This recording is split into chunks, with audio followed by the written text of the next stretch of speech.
निश्चितच कारण representation of people act मध्ये सेक्शन 8मध्ये अशा तरतुदी आहे की ज्या सदस्याला 2 वर्षापेक्षा जास्त शिक्षा होईल किंवा 2 वर्ष किंवा 2 वर्षापेक्षा जास्त तर त्यांचं सदस्यत्व जाऊ शकतं, म्हणजे जातं सदस्यत्व.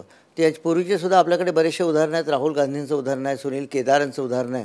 तर या प्रकरणात सुद्धा माणिकराव कोकाटे कृषी मंत्री यांना 2 वर्षापेक्षा जास्त शिक्षा चीफ ज्युडिशियल मॅजिस्ट्रेट यांनी दिलेली होती.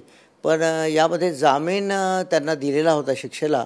आणि या दरम्यान कृषी मंत्र्यांनी कोकाटे साहेबांनी तातडीने सेशन कोर्ट म्हणजे सत्र न्यायालयात धाव घेऊन त्या शिक्षेला स्थगिती मिळवलेली आहे.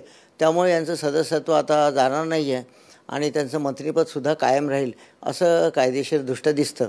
पण यामध्ये एक मला सांगायचं आहे, 30 वर्षापूर्वीचं प्रकरण आहे. कधीतरी 85 की 95चं ते प्रकरण आहे आणि आत्ता त्याचा 30 वर्षानंतर निकाल लागला. हे सुद्धा म्हणजे आपल्या न्यायव्यवस्थेच्या दृष्टीने, आपल्या डेमोक्रेसीच्या दृष्टीने ही बाबसुद्धा खचितच योग्य नाही. मी आत्ताच एका चॅनेलला सांगितलं की यामध्ये शासन आणि न्यायव्यवस्था या दोघांनी मिळून काहीतरी ठोस उपाययोजना केल्या पाहिजे. आणि जे तारीख पे तारीख हे जे न्यायव्यवस्थेबाबत बोललं जातं त्यामध्ये सुद्धा काही ठोस असे कायदे करून ॲडव्होकेटला निश्चित अशा कालावधीमध्ये असे प्रकरणं निघाले पाहिजे असं या दृष्टीने मला वाटते. कायद्याचा अभ्यासक म्हणून मला असं वाटतं. तर यामध्ये असं एक सजेशन देता येईल की जी आहे जस्टिस डिलेड जस्टिस डिनाईड हे कायद्याचं फार मोठं तत्त्व आहे.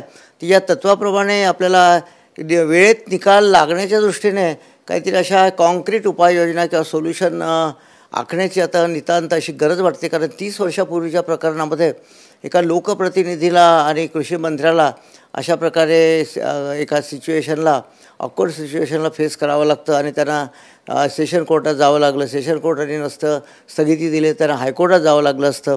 मग हे सगळे प्रकरण टाळण्यासाठी या संदर्भात काहीतरी एक चेकलिस्ट तयार करून लोकप्रतिनिधींनीसुद्धा आणि न्यायव्यवस्थेनेसुद्धा आणि शासनानेसुद्धा या संदर्भात एखादा निश्चित स्वरूपाचा कायदा करण्याची गरज आहे असं मला एक प्रामाणिकपणे वाटतं. हे कायद्याचा अभ्यासक म्हणून मी असं एक मत व्यक्त करतो. म्हणजे यापुढे असे प्रसंग किंवा असे प्रकरण आपल्याला टाळता येईल असं एक मला या निमित्ताने सुचवावं असं वाटतं.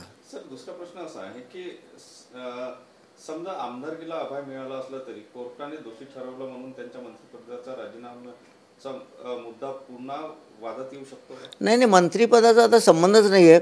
जरी एक असं तुम्ही फारफेच एक इमॅजिनेशन असं गृहीत धरा की त्यांचं सदस्यत्व गेलं असतं तरी ते 6 महिने मंत्रिपदावर राहू शकले असते. कारण संविधानामध्ये तशा तरतुदी आहेत. विदिन 6 मंथ त्यांना कुठल्या तरी सभागृहाचं सदस्य व्हावं लागतं. त्यामुळे आता तर प्रश्नच येत नाही.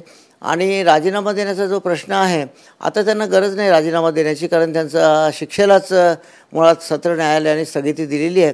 तर यामुळे हा आता प्रश्नसुद्धा निघालेला आहे आणि त्यांच्या सदस्यत्व जाण्याचा किंवा मंत्रिपद जाण्याचा आता काही प्रश्न उद्भवणार नाही आता.